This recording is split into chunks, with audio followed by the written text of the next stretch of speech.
Hello everyone and welcome back to my channel Easy Learning with Muskan. Today in the fourth part of this series we are gonna discuss about Napoleon Bonaparte. क्रांति के बाद जब France में instability थी, एक नए leader ने कदम रखा, that was Napoleon Bonaparte. From the island of Corsica, born in 1769, Napoleon joined the French army. उसने फ्रेंच आर्मी को ज्वाइन किया and soon became a military genius, और जल्दी ही एक मिलिट्री जीनियस बन चुका था. इन 1799 उसने पूरे फ्रांस पे कंट्रोल कर लिया था, सभी पावर्स को सीज कर लिया था. And by 1804 he declared himself the emperor.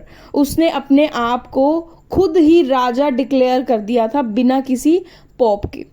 France में इससे पहले जब भी किसी राजा की ताजपोशी होती थी, मतलब किसी को भी राजा बनाया जाता था, तो पॉप्स ये काम करते थे.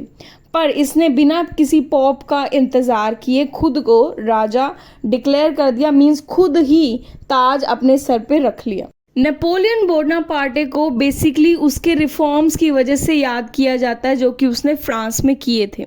He introduced the civil code of 1804, also known as Napoleon Code. He introduced equality before the law. Civil Code declared that all citizens are equal before the law.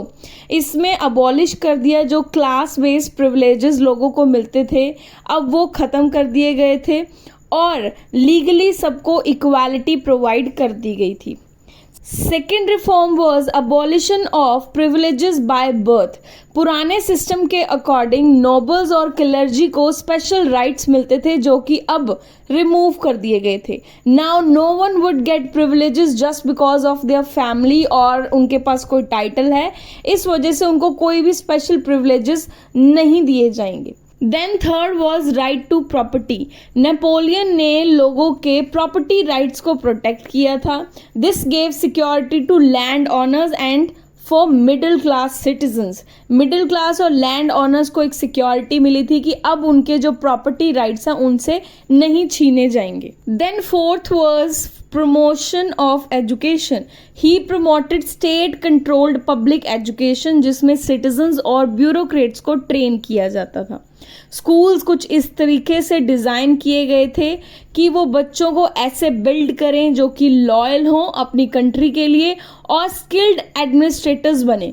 तो स्कूल को ऐसे बच्चे प्रोड्यूस करने थे जो कि लॉयल भी हों और स्किल्ड एडमिनिस्ट्रेटर्स भी हों. गवर्नमेंट पोस्ट के लिए अब सिर्फ और सिर्फ टैलेंट परफॉर्मेंस ही देखा जाता था. That means merit based government jobs he announced. मतलब कोई फैमिली बैकग्राउंड नहीं, कोई टाइटल नहीं, नथिंग. अगर आपके पास टैलेंट है, आप परफॉर्म कर सकते हो, तो आपको मेरिट के बेसिस पे गवर्नमेंट जॉब मिलेगी. नेपोलियन ने एडमिनिस्ट्रेशन को भी काफ़ी सिंप्लीफाई कर दिया था. Napoleon created a centralised efficient system of administration with uniform laws. मतलब हर जगह पे जहाँ पे भी वो रूल कर रहा था, सभी एरियाज में उसने लॉज को यूनिफाई कर दिया था, मीन्स एक जैसा बना दिया था. It made governance faster, more organized and controlled from Paris. उसने single standard of weights and measure across his empire introduce किया था, जिसने बूस्ट किया ट्रेड को and reduce confusion in markets. जो पहले वेट एंड मेजर्स हर जगह पे अलग अलग थे, हर किसी का मेजर करने का, वेट करने का जो तरीका था वो भी अलग था, और वेट एंड मेजर करने के तरीके अलग होने से उनके मेजर्स भी अलग अलग शो करते थे. इसीलिए अब उसने ये कन्फ्यूजन दूर करने के लिए और ट्रेड को बूस्ट करने के लिए हर जगह पे अपने पूरे एम्पायर में वेट एंड मेजर के लिए एक सिंगल स्टैंडर्ड इंट्रोड्यूस किया गया था जो कि हर कोई अप्लाई कर रहा था. नेपोलियन ने ट्रांसपोर्टेशन और कम्युनिकेशन इम्प्रूवमेंट पे भी काम किया था, like roads, postal services and the transport system for the better governance. इसमें मिलिट्री मूवमेंट को भी हेल्प किया and unified the empire. Napoleon ने फ्यूडल सिस्टम को भी अबॉलिश कर दिया था. Feudal system was a social and economic structure in medieval Europe, जिसमें लैंड के जो ओनर्स होते थे वो नोबल्स और फार्मर्स होते थे जो उस पर काम करते थे. इसके बदले में पीजेंट्स को उनकी क्रॉप्स का कुछ part heavy taxes and dues pay करने पड़ते थे और लैंडलॉर्ड्स की बातों को मानना पड़ता था, उनके रूल्स एंड रेगुलेशंस ओबे करने पड़ते थे। जैसे कि फॉर एग्जांपल एक फार्मर जो था अपने लैंड को कभी भी छोड़ नहीं सकता था विदाउट परमिशन ऑफ लैंडलॉर्ड, ना ही वो अपनी मर्जी से शादी कर सकता था, ना ही वो अपनी मर्जी से उस प्रॉपर्टी को ओन कर सकता था, ना ही लैंडलॉर्ड की परमिशन के बिना वो ये प्रॉपर्टी बेच सकता था। So Napoleon abolish the feudal system in the areas he conquered, जैसे कि इटली, जर्मनी, पोलैंड, सब में से उसने ये फ्यूडल सिस्टम को अबॉलिश कर दिया था। ही फ्रीड पीजेंट्स फ्रॉम सर्फडम, उसने सभी पीजेंट्स को इस सर्फडम से आज़ाद कर दिया था। अब उनको लैंडलॉर्ड्स को सर्व करने की ज़रूरत नहीं थी और ना ही अनफेयर टैक्सेस और ड्यूज पे करने की ज़रूरत थी। नेपोलियन ने गिल्ड रिस्ट्रिक्शंस को भी रिमूव कर दिया था। गिल्ड्स वो होते थे जिसमें कि ग्रुप्स बनाए जाते थे और एसोसिएशंस बनाए जाते थे मर्चेंट्स और क्राफ्टमैन्स के, जैसे कि वीवर्स, ब्लैकस्मिथ्स, गोल्डस्मिथ्स, शू मेकर एटसेट्रा। ये सब का अपना एक ग्रुप होता था जिसको बोला जाता है गिल्ड्स, जो कि कंट्रोल करते हैं ट्रेड और प्रोडक्शन को पूरे टाउन में, जो डिसाइड करते हैं कि कौन क्या बनाएगा, कितना प्रोड्यूस करेगा और कितने प्राइस में उसको सेल किया जाएगा। फॉर एग्जाम्पल सिर्फ वीवर्स गिल्ड के मेंबर्स ही कपड़े बना और बेच सकते थे। इन गिल्ड्स ने बहुत ही स्ट्रिक्ट रूल्स अप्लाई किए थे, जैसे कि कोई भी आउटसाइडर यहाँ आकर कोई नया बिजनेस या अपना काम स्टार्ट नहीं कर सकता था विदाउट देयर परमिशन, कोई भी ट्रेड नहीं कर सकता था। दैट मीन्स उन्होंने फ्री ट्रेड को ब्लॉक कर रखा था। और इनोवेशंस कैसे होती अगर आउटसाइडर्स अलाउड ही नहीं थे, that means no new innovations. और उन्होंने प्रोडक्शन भी स्लो कर दी थी इस वजह से, बिकॉज कोई आउटसाइडर अलाउड नहीं था और उनके मेंबर्स कम थे, तो प्रोडक्शन ऑब्वियसली स्लो होगी और जिस वजह से सारी चीजें महंगी हो गई थी, कॉस्टली हो गई थी। So Napoleon abolish guild restrictions in the regions he conquered.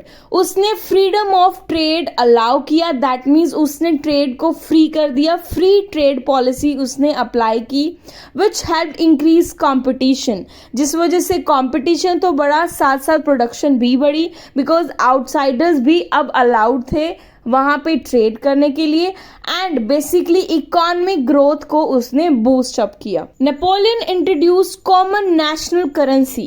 Napoleon के आने से पहले अलग अलग रीजन्स में अपनी अपनी करेंसीज थी, जिसकी वजह से बहुत सारी कंफ्यूजन्स क्रिएट होती थी और ट्रेड करने में भी बहुत सारी प्रॉब्लम्स आती थी। So Napoleon introduce a common national currency, जिससे कि ट्रेड को सिंप्लीफाई किया, टैक्स कलेक्शन को भी इम्प्रूवमेंट मिली एंड उसने पूरी इकॉनमी को यूनिफाई कर दिया। नेपोलियन ने ये सारे रिफॉर्म्स सिर्फ फ्रांस में ही नहीं किए थे। नेपोलियन ने बहुत सारे यूरोपियन और देशों पर भी कब्जा किया हुआ था, जैसे कि Italy, Austria, Germany means Prussia, Poland और Spain.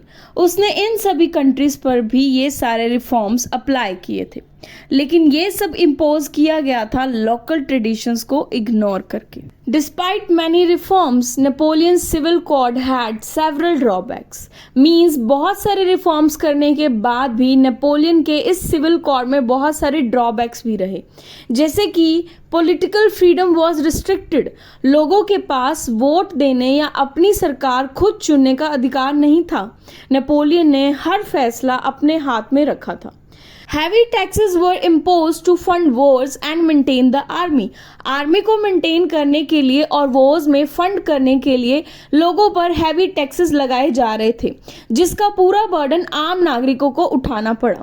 Women's lost their rights as we discussed कि प्रॉपर्टी राइट सिक्योर किए थे नेपोलियन ने, पर विमेन्स को इसका कोई फायदा नहीं मिला। Women had no property rights और उनको लीगली कंट्रोल रखा गया फादर्स और हस्बैंड्स के under. And press and speech was not free, मतलब प्रेस को भी सेंसर कर दिया गया, न्यूज़पेपर्स को भी सेंसरशिप लगा दी गई और लोगों को कोई राइट नहीं दिया गया गवर्नमेंट को क्रिटिसाइज करने का। Even local customs and traditional laws were ignored. Napoleon ने यूनिफॉर्म लॉज तो इम्पोज कर दिए थे, पर उसने इग्नोर किए लोकल कल्चर्स को, लोकल कस्टम्स एंड लैंग्वेजेस को. सो एक तरफ नेपोलियन ने सुधार किए, दूसरी तरफ डेमोक्रेसी की आवाज दबाई गई. He gave order but at the cost of freedom. Napoleon का one law one ruler model सब पर थोपा गया, तो ये कब तक टिकता? So this was the time of fall of Napoleon. So in 1812 Napoleon attacked Russia with the massive army, but इतनी हार्श विंटर, हंगर और रशियन टैक्टिक्स ने उसकी फोर्स को तबाह कर दिया. And in 1814 many countries formed an alliance against Napoleon. Napoleon के against बहुत सारी कंट्रीज ने मिलकर एक अलायंस बना लिया था, जैसे कि Britain, Russia, Prussia and Austria. वो नेपोलियन की वॉर से थक चुके थे and wanted to bring peace back to Europe. इस यूरोपियन अलायंस ने नेपोलियन को मिलके हराया and sent him into exile to Elba island. उसको एल्बा आइलैंड में एग्जाइल कर दिया गया. एग्जाइल का मतलब होता है इतनी दूर भेज देना एज अ पनिशमेंट कि वो वापस ही ना आ पाए अपनी कंट्री में. But in 1815 he escaped. वो वहां से भी भाग निकला और फ्रांस वापस आ गया. And he ruled again for 100 days. उसने 100 डेज के लिए फिर से फ्रांस को रूल किया. But again he was defeated in the battle of Waterloo. Waterloo की बैटल में दोबारा उसको हराया गया by the British and Prussian forces. But this time he was sent to Saint Helena. इस बार उसे सेंट हेलेना आइलैंड भेजा गया जो कि अटलांटिक ओशन में है. वहां पे उसकी डेथ हो गई इन 1821. तो देखिए, एक समय का यूरोप का महान सम्राट अब एक सुनसान आइलैंड पर अपनी अंतिम सांसें ले रहा था. From emperor of Europe to prisoner of an island, this was the journey of Napoleon Bonaparte. Napoleon's legacy was mixed. He modernized Europe but ruled with an iron hand. Napoleon ने Europe को एक नई दिशा दी, लेकिन अपनी शर्तों पे. आपके लिए नेपोलियन क्या था, हीरो या डिक्टेटर? कमेंट में लिखना ना भूलें. लाइक करें, शेयर करें और सब्सक्राइब करें इजी लर्निंग विद मुस्कान के लिए, जहां हिस्ट्री होती है एनिमेटेड और interesting. So our next part will be treaty of Vienna and redrawing of Europe coming soon.